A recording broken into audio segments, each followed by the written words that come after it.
Wall Street thinks the next trillion-dollar IPO will come from AI or chips. But what if the real shock comes from a defense company built by the guy who got fired from Facebook? This is the story of Anduril, the $30.5 billion war tech giant that says it will definitely go public. And when it does, it might break the stock market, because unlike Lockheed or Northrop Grumman, Anduril isn't just selling weapons. It's building autonomous drones, battlefield AI, mixed reality soldier gear, and next-gen defense systems for the US and its allies.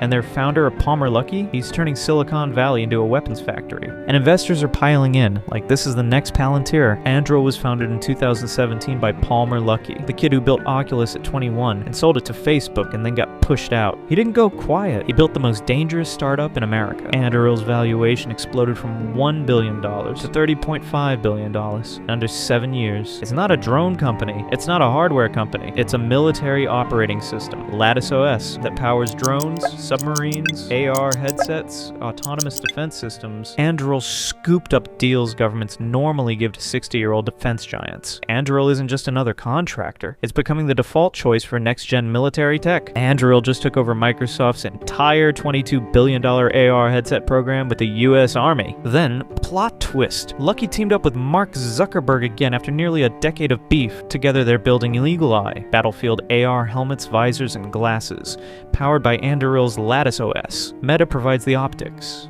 Anduril provides the AI, and the US military wants all of it. When CNBC asked Palmer Luckey if Anduril would go public, he didn't dodge the question. He said, "We are definitely going to be a publicly traded company, because you can't win trillion-dollar defense contracts if you're private." And make no mistake, the US military and its allies are gearing up for a new era of autonomous warfare. Defense spending is surging, $1.06 trillion for 2025 alone. Anduril isn't just riding that wave, it's designing the next battlefield. Anduril isn't valued like a defense stock, it's valued like a tech company, but it earns like a defense contractor. Long-term government deals, guaranteed revenue, zero consumer risk. And here's the crazy part, private shares already jumped from $17 to $40. That's before retail investors even get access. Compare it to Palantir. Now, a $372 billion giant. If Palantir can 10 times in the AI war, Anduril can do the same in the real one. The US wants its most advanced defense companies to scale fast. Anduril has autonomous drones, autonomous subs, missile defense systems, AR for soldiers, battlefield AI, and the ability to manufacture at scale. But to build all of this globally, they need public market capital. There's no avoiding it. This is why Palmer Luckey said there's no path to trillion-dollar defense contracts unless Anduril is public. Anduril isn't just another contractor. It's a Silicon Valley weapons company, a startup building the future military, with AI at the center. And when this thing IPOs, it won't just be a stock, it'll be a geopolitical event. So, what do you think? Will the Anduril IPO be the next Palantir moment, or the next trillion-dollar giant? Drop your take below, and subscribe for more deep dives into the companies rewriting the future.